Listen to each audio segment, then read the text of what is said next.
America's favorite head coach, Dan Hurley.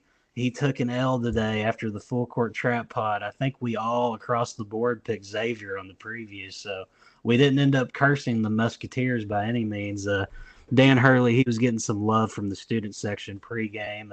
Not maybe not the best kind of love, but the type of hate love that you get from being an elite coach. I won't repeat what was said because this is a family friendly podcast, but yeah, UConn, they looked to get a shot there at the end, and they just didn't get the ball off in time. Shot clock violation. I believe it was Jalen Stewart that had the attempt and couldn't get it off before the horn. And Xavier proceeded to hit the free throws that put him over the top in that one. Obviously, a great performance from Zach Freemantle, Maddox Jr. off the bench, and this was a good result for the Musketeers. They got their revenge, Blake. They almost had UConn back in December, and they got them here. Yeah, this might have been the most obvious upset waiting to happen. Well, upset. Xavier was favored by like 1.5 points actually going into this, but I mean, they were sitting unranked before this game. I do think they could possibly fit in the 25-ish range, maybe just barely sitting outside of the top 25. I feel like all season long they played really close with a lot of good teams. To get this one off their chest and get this ranked win probably feels really good for Sean Miller and company. Uh, like you said, Freemantle had an amazing game today. And then to have Dalen Swain, Dante Maddox, guys like that chipping some really quality performances is huge when you're playing a Dan Hurley led team.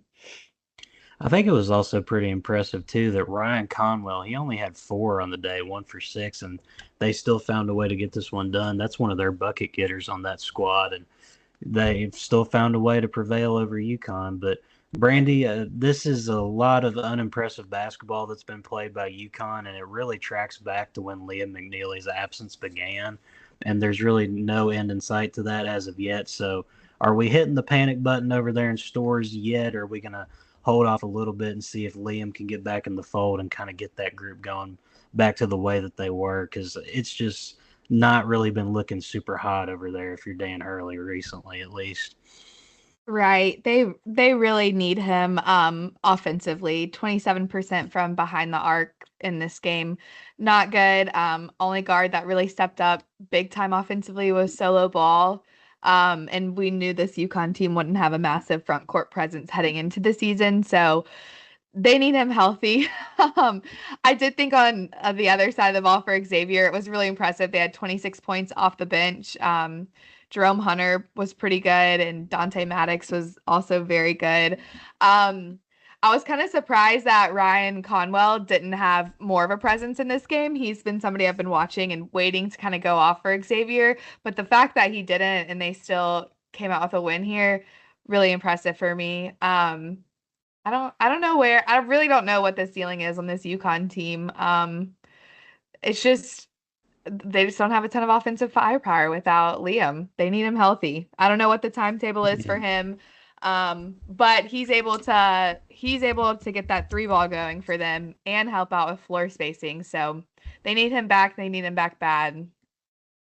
Yeah, at the moment, I think the most recent bracketology projections have UConn kind of in the 6 seed range, and I don't really see that getting any better without Liam because I really do think that he does a lot for that squad. And yeah, this is obviously not the result you wanted to see if you're a UConn fan. They're sitting there at 14-6 right now, and I'm trying to look up the remainder of their schedule at the moment. I They know, have uh, they have Marquette on the road yeah, next weekend. yeah, They still have to go on the road to Creighton. They also have they to still go got to on the play road to St. St. John's. John's, Yeah, which is also on the road, and they actually have to play Marquette at home too. So they have to play Marquette twice. St. John's on the yeah, road. Yeah, it's like not an easy it's path for them to end the year out. So Yeah, it's not getting any easier, and I mean they're sitting behind Creighton right now in the Big East standings as well. They're that's Oh that's man. that's not a great thing for a Creighton team that's kind of been underwhelming, but they have gotten things back on a better track as of lately. Blake, you're right. chuckling there a little bit. You got something you want to say about that? Not really. I mean, I feel like preseason we talked a lot about the Big East being really average. I mean, they're kind of proving it this year. Uh, that's all I'll say. So the Dan Hurley and Big East goons don't get me. Yeah, to be fair though, I do think I'm looking at it right now. I think the Big East as of today, I'd say it's a safe four bid league when it comes to the tournament. I think Marquette, St. John's, UConn, and then Creighton could get in, and then maybe Xavier could make it a fifth bid, but They're not really like the. top heavy in that conference, I feel like.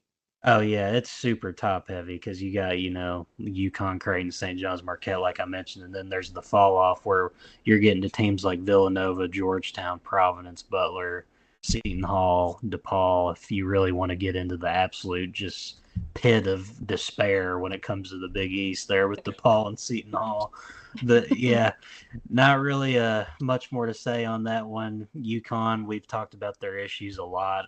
There's a lot they need to get fixed, and I think it really starts with Liam McNeeley's health, and that's just the most concerning part of all this because those high ankle sprains, they can be really tricky. It's just hard to manage those kind of things. They can keep you out for a long time, and even when you get right, there can be some lingering effects as well. So really, it's kind of just some uncharted waters here for Dan Hurley, not really used to having these rough patches in the last couple of years. So I trust him to get it figured out because he seems to be pretty fired up and motivated to get things done. So we'll see what happens. But